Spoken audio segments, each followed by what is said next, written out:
자, 이번 시간에는 정년입니다. 정년. 파자 분석을 통해서 한번 풀이해 보도록 하겠습니다. 자, 우리가 정년퇴직하다 이 한자하고는 다릅니다.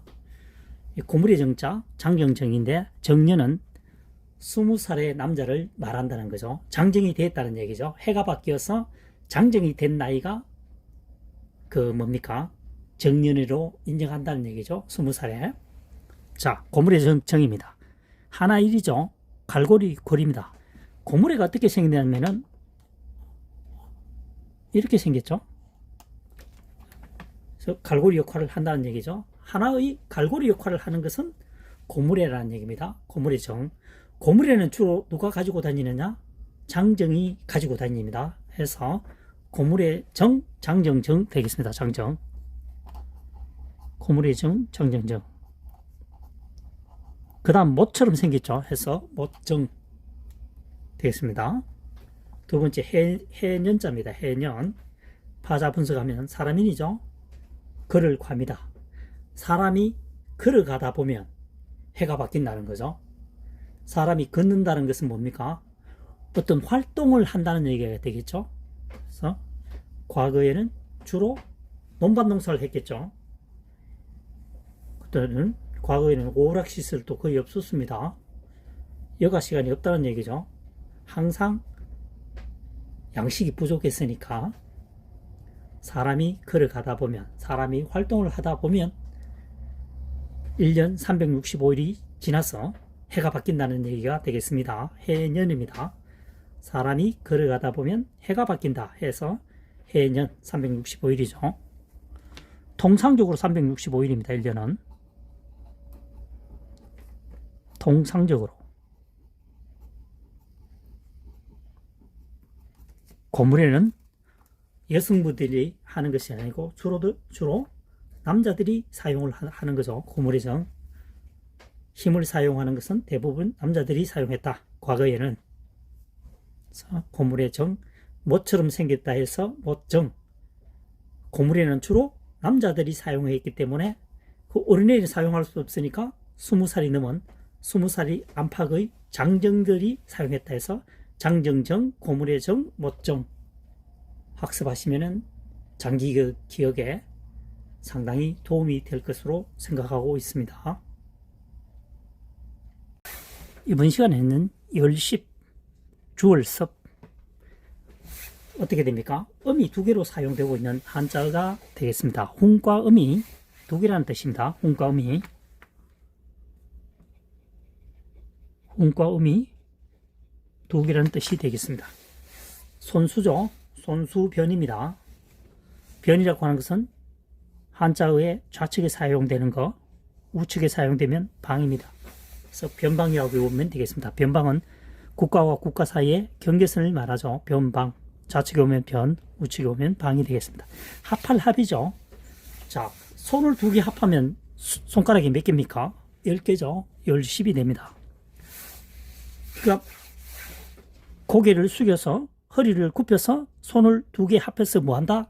땅에 무엇을 줍는다는 얘기입니다. 주월섭 되겠습니다. 손을 합해서 줍는다. 무게가 많이 나가겠죠. 주월섭 열심입니다. 손수변 합할 합. 손을 합해서 손을 합해 보니까 손가락 개수가 10개다. 10이죠. 무거운 물체가 있다 하면은 양손으로 하는 거죠. 그래서 10개의 손가락으로 바닥에 있는 무언가를 줍는다는 뜻입니다. 주월섭 되어 있죠. 섭득하다. 얻을 득이죠. 주어서 얻는다는 뜻입니다. 섭득. 그 다음 일을 수습해야지. 수습 되겠습니다. 상급에 해당하는 한자가 되겠습니다. 손수변. 자, 손수는 이렇게 적죠. 단독으로 사용될 때 합쳐질 때 이 글자가 오게 되면 변 대신에 이 손수를 쓰게 되면 수합으로 읽을 수도 있습니다. 혼선을 피하기 위해서 변으로 글자를 바꾼 거죠. 그래서 손을 합하니까 10개, 10개의 손가락으로 무엇을 무거우니까 무엇을 줍는다 또는 조심스럽게 줍는다. 주어를 섭 되겠습니다. 섭득 수섭. 얼펄 음입니다. 얼펄 음이죠. 업이 아니고 음입니다. 얼펄 잘못 적혔네요. 자, 입구입니다. 이제 금이다. 이제 금. 입에서 이제 막 얽기 시작했다. 이제 막 말하기 시작했다 이겁니다. 그래서 음미하다. 신음. 그러니까 둘이서 얘기를 하고 있는데 야, 그 좋은 얘기 같으면 나도 같이 듣자라고 하니까 이 글자를 쓴다는 얘기입니다. 이제 막 얘기가 시작됐다는 얘기죠. 얼펄음.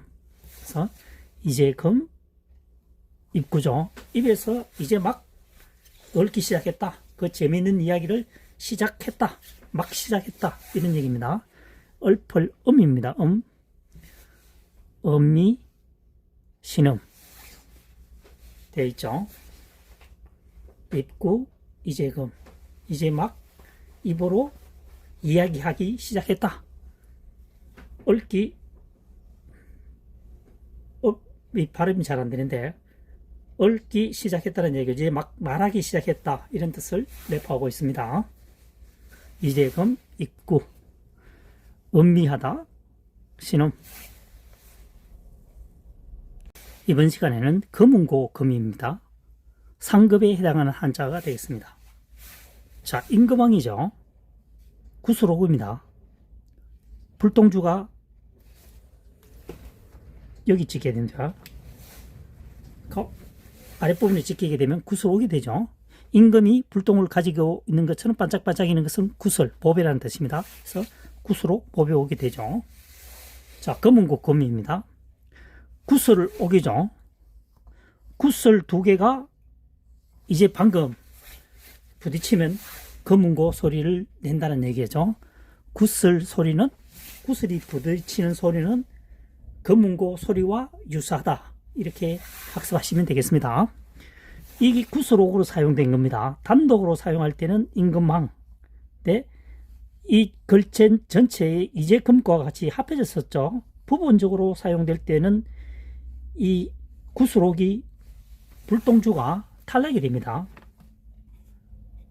불똥주가 생략이 됩니다.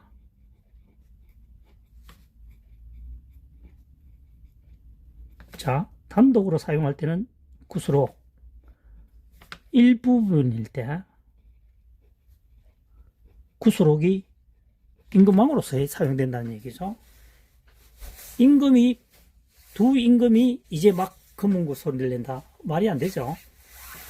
그래서 더 중요한 것은 구슬옥은 단독으로 쓰였을 때는 불똥주가 들어가지만 글자의 어떤 일부분으로 사용될 때는 불똥주가 생략이 된다는 얘기입니다. 불똥주 생략되어 있죠. 그 얘기입니다. 실제로 임금왕이지만 실제로는 구슬옥으로 사용되어 있다는 거죠. 이제 두 개의 구슬을 부딪히게 하니까 무슨 소리 낸다? 금운고 소리가 난다는 얘기입니다. 금운고 금 되겠습니다. 임금왕 구슬옥 이제 금이죠.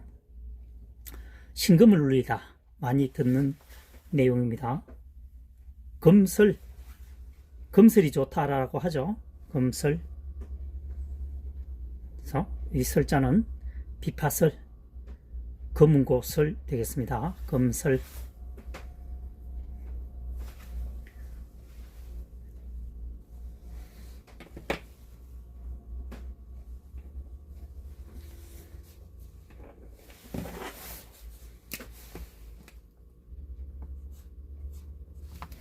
금운고 금, 비파설 되겠습니다.